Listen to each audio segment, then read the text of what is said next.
to the Redeeming Marketplace Ministries. I am Reverend James Senior Green, and I am honored to be able to share something with you that may uplift you and encourage you today. I am, today is a challenging day for many of us. This past week, I have been made aware of 3 deaths of individuals that were either family members close to me personally as a friend or close to someone that I love. And so today I want to remind you that none of us are promised tomorrow. In just a few days, as I said, several loved ones have passed. And I don't share this to bring sorrow or sadness to you, but as a call to live your life fully and to love deeply and make peace quickly, right? Let's cover each other in prayer today, trusting that even in loss, God is still Emmanuel, God with us. This week, I have felt the weight of the humanity, right? Sometimes we get so caught up in our work, we get so caught up in our divine assignments and what we're doing to help others. But every now and then, life has a way of reminding you of your humanity. Excuse me. And death is definitely a way to remind us of our humanity. Today, I feel the weight of that. I feel the weight of what it means to be human, but also trusted with a divine assignment. Someone very close to me, my niece, lost a very special friend of hers, and she's hurting. She's in a lot of pain. And as I reached out to her this morning, I didn't reach out to her as a pastor. I didn't reach out to her as a preacher, as a counselor. I reached out to her as her aunt and reminding her that I love her and to remind her to feel what she feels and to process through what she is feeling. So here is my issue today that I'm with. My tears for losing loved ones are real, right? And yet, in my own grief, as I feel what I feel, I am called to uplift and comfort others who are hurting also. This is the sacred tension of ministry. We carry the oil of joy, right? While our hands often tremble. Sometimes I feel despair. I feel despondency. I feel discouragement. I feel pain. But even in those moments, I'm still expected to uplift and encourage others. We speak hope while our own hearts search for strength. And yet, this is where God meets us in the middle of our humanity. And this is what I want to share with you for a few moments today. I won't be able to talk long, as you can hear. God meets you in your humanity. We have to stop making people feel like they're faithless. They don't believe in God. They don't trust God because they hurt. We have to stop that because it's inaccurate. It's not biblical. And it's not even common sense to tell someone that when they're hurting, that they should not respond to the pain.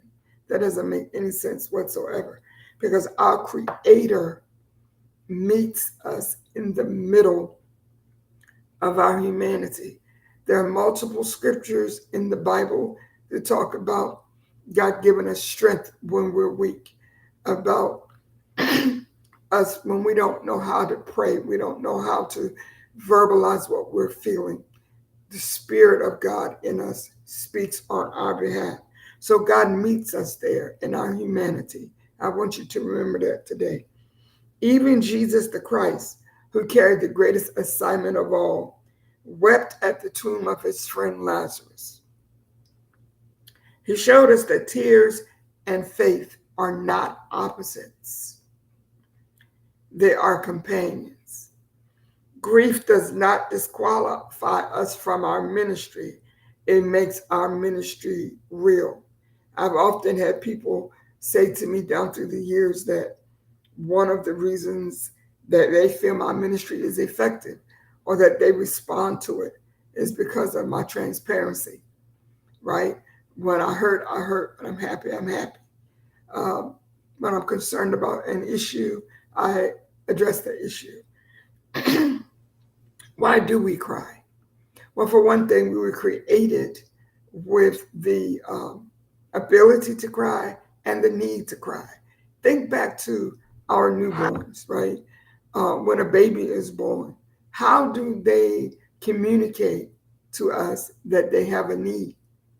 Whether it's hunger or they're wet or they're in pain, how do they communicate that? They cry. Tears are ways to communicate. And when you lose a person that you love to death, when they transition from this physical realm, you cry because the level of your love for them, the amount of love that you have for them, is expressed through your grief, right? Telling people not to cry. I've been to many funerals where somebody gets the microphone and says, I don't know why y'all crying. I don't know why y'all sad. They're gone to a better place or whatever. Okay. I'm crying because I miss them. Okay. I'm crying because I can no longer just pick up the phone and talk to them. I'm crying because I cannot go out to lunch with my friend. I cannot spend time with my parents. I'm crying because my husband is no longer lying next to me. Whatever the relationship, you cry because you miss that person. And we have to stop telling people. I don't teach people to ignore their feelings, right? I don't use these cliches, oh, they're in a better place. I don't want them in a better place. I want them here with me. Yeah, I'm selfish. At this moment, I want my friend here with me. And there's nothing wrong with feeling that. There are stages that you must process through when you lose a loved one. My nephew, is not my biological nephew, but all of the young men in my community, my Black community, I either refer to them as my sons or my nephews. And one of my nephew's sons' wife passed, and it is ridiculous to expect there not to be pain for him and for those children that are left behind. So we are praying for him today. And for all of those whose lives were touched by the death of his wife, we're praying for you today. I'll remind you that it's okay to both hurt and hold hope in your heart at the same time. It's okay to lean on other people to say, I'm not happy. I don't feel good. I'm not responding well to this. I remember when my father first passed, and people would ask me how I was doing. I didn't quote scriptures. I didn't sing worship songs. I didn't sing hymns. I said, I want my daddy. And so this is what I'm saying to you today. Feel what you feel as you process through this grief. But remember that even in the midst of your grief, when you're not feeling You don't want to talk to people. You don't want to be around people. You don't want to be bothered. We still have hope, right? We still have that hope. And it's harder. It's okay to lean harder into your faith, right? Even when you don't feel like it. Your faith is not about what you feel, it's about what you know. So, in this process, learn to lean on the Creator even more when your own strength seems to have been exhausted, when you literally, physically feel like I have nothing left to give. That is when it is most important for you to understand that you are not alone. Feel what you feel. Trust the God that created you, um, that you will get through this, right? You will deal with this. Psalm 34:18 says, The Lord is close to the brokenhearted and saves those who are crushed in spirit. Psalm 34:18. Your Creator is with you in your brokenness, right? Sometimes people only want to see God, talk about God, share God when they're on the mountaintop, when everything's going the way they want it to. But I want to tell you today that even in your broken humanity, even in your state of grief today, God is with you. Psalm 34:18. Read it as much as you need to. Absorb it. The Lord is close to the brokenhearted. There are so many people today dealing with brokenness due to grief and death. My little cousin, he's a grown man, married man with children, but he still was my little cousin. Uh, some of you may have known him for being a professional musician, a professional drummer, a music producer out of Philadelphia. He played drums for Pharrell and a whole lot of other um, celebrity musicians. But he got ill and he's been suffering for quite a while. And his mother and father and sister, excuse me, and brothers and his wife and children have had to watch him suffering for I think almost a year now. But he's gone on. He's transitioned from this physical realm and he's healed, right? And sometimes when we think of losing someone like that, the only way that we can even get through the moment, much less the day, is to accept that my loved one is no longer in pain, no longer sick and suffering. I remember when my mother passed, and she had been sick for quite a while. And I remember looking at her um, after she had her breath had left her body, and she was laying in the bed, and she looked so peaceful. And I remember looking at my sister saying, "She's not sick anymore." And my sister said, "No, she's not," because I thought about the pain, and I thought about at the end the heart attack and the seizures and the blood vessels bursting in her head. You know, I thought about all of that. And I kept saying, she's not sick anymore. So that kind of helped me in that moment to accept why she was not here. And so I want to say to those of you who are grieving today, it's okay, right? Don't let anybody tell you that you can't grieve. That's crazy, right? Feel what you feel. You love that person. It is natural for you to miss them, to have questions about what life is going to be like now that they're gone. I was speaking with a fellow uh, pastor's daughter whose father recently passed, and we were talking about the void, right, of having someone in your life that's almost larger than life, right? They're known by so many people. They do so many things. They have so much impact in the community. And when they're gone, there's that big hole, right? And you wonder, how is the world continuing to go on now that that person is not here? Because you know the amount of space that they occupy in the community and in the world, in the family and in your heart. And so it's difficult, it's challenging, and it's realistic for you to have questions. It's realistic for you to wonder what's next. What am I supposed to do now? It's okay. I promise you, the creator of the universe is concerned about everything that concerns you. And today we are walking with you, we are standing with you.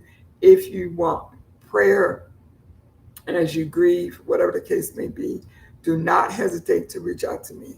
I promise you that I will take the time to pray with you, and I'm praying for you. Every one of you who have lost loved ones in these past 7 days, I am praying for you. If you've lost loved ones, period, I'm praying for you, not just this week. But I'm mentioning this week because it's so raw, right? Uh, just yesterday, day before yesterday, right? We lost loved ones from this realm, and it's challenging, it's painful. And the reality is, your life will not be the same. I don't like people to try to, give these cliches and these religious comments and make people think, oh, they're in a better place. We'll see them again by and by. People don't want to hear that. When you first lose your loved one, you're not interested in no by and by. You're not interested in they're in a better place. You're dealing with the fact that they're gone, that they're not here, and you want to know what your life is going to be like now. I encourage you to hold on to that, to feel that, right? To be realistic in your pain, right? If you're in a place where you don't want to talk to people, you don't want to be around people for a few days, that's fine, right? You have the right to be alone and process what you feel. But I'm encouraging you not to be consumed with those feelings. Reach out to somebody as soon as you're able, because there are people that love you. There are people that will walk you through, right? There are people that will just be with you. They don't have to talk. They don't have to give you their opinion. They will just be with you. So reach out to someone today. I'm going to, I'm sorry, but my throat is really sore today. I'm going to read something for you that I wrote to share with you and remind you. I'm going to be doing some new things with the Redeeming Marketplace Ministries. And if you would like to be a part of that, I encourage you to comment your email address, and I will put you on the email list and send you some information about what I will be doing. And also remind you to sow a seed into the ministry, right? Everything that we do. And I was listening to another sister preacher this morning say she doesn't even like to mention money because people just go way off. Like, they'll spend hundreds and hundreds of dollars to go to concerts. They'll spend hundreds and hundreds of dollars for clothes and shoes and purses. But when you mention ministry, people automatically withdraw and, have some negative things to say. Well, whatever. That's your issue. I'm telling you that even ministry costs money. So if you want to sow a seed into the ministry, into the good soil that you see the work we're doing, you want to sow into that. I think I'm going to type the information here.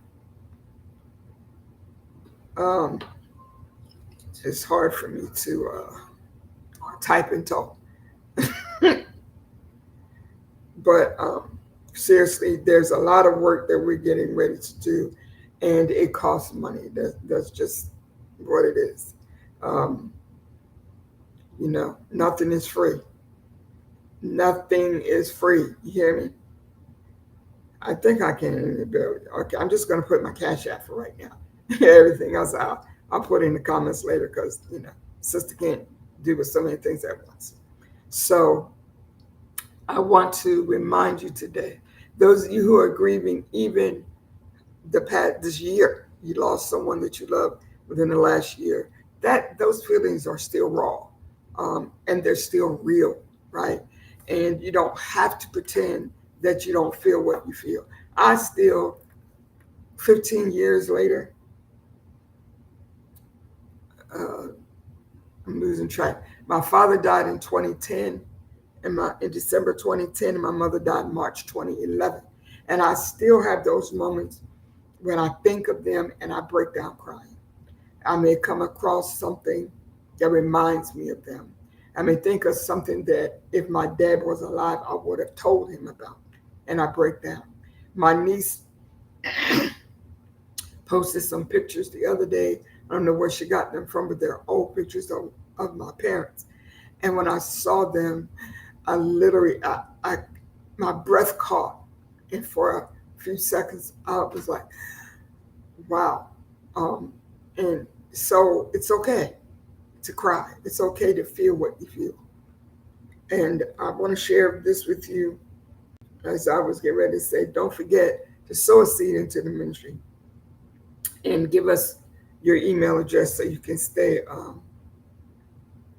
abreast of what we're doing and what we're getting ready to do. Because I think I'm going to be doing less and less sharing on this particular platform. But anyway, just give me your email address. All right. So I wanted to share something with you. Okay. Dear Redeeming Marketplace Ministries family, I wrote this morning. This week has been one of deep loss for me personality. Within just a few days, several beloved souls that I have been connected to in my life have transitioned from this realm to the next. My heart is heavy, and yet it is also tender toward each of you as I reminded of the fragility of and the sacredness of life. This is why you hear people always telling you to live life, to enjoy life. Life is fragile, but it's also sacred. Grief is not something we walk through alone. Scripture tells us that the Lord is close to the brokenhearted and saves those who are crushed in spirit. Psalm 34:18. Today, I want us as a ministry family to hold space for one another, to be gentle, to speak love, to pray without ceasing, and to honor those who have gone before us. If you are carrying your own grief right now, know that you are not walking through it alone. We are here to hold you up in prayer and in presence. Life is precious, family. Hug your people. Speak your heart. Choose love every day. May the God of all comfort wrap each of you in his arms and remind us that even in our mourning, he is still Emmanuel, God with us. With love and prayers, Pastor Jamie Green, Redeeming Marketplace Ministries. Hang in there. Stand tall. Even when you feel broken, right? And you just, feel crushed, which grief often does to us. Um, just know that even when you don't feel it, you have strength and you will make it. And there will be those of us who are here to help carry you if you need that. All right. Reach out if you need prayer. Reach out if you just want to talk about what you're feeling. That's what I'm here for. All right. Yes, I have my own challenges and my own struggles that I'm dealing with, but I'm here for you. That's a part of my assignment, right? And when I accepted this assignment, I understood that there would be days like this when people are hurting and they're broken and they don't know what to do. If you need me, reach out to me and know that I'm praying for you. I love you with the love of the Lord, and I love you just because you're you, all right? Don't forget those of you who can sow seed into ministry. We have a lot of work to do. All right. Thank you for joining me today. Those of you who will be watching in the replay, know that you are loved and you are special.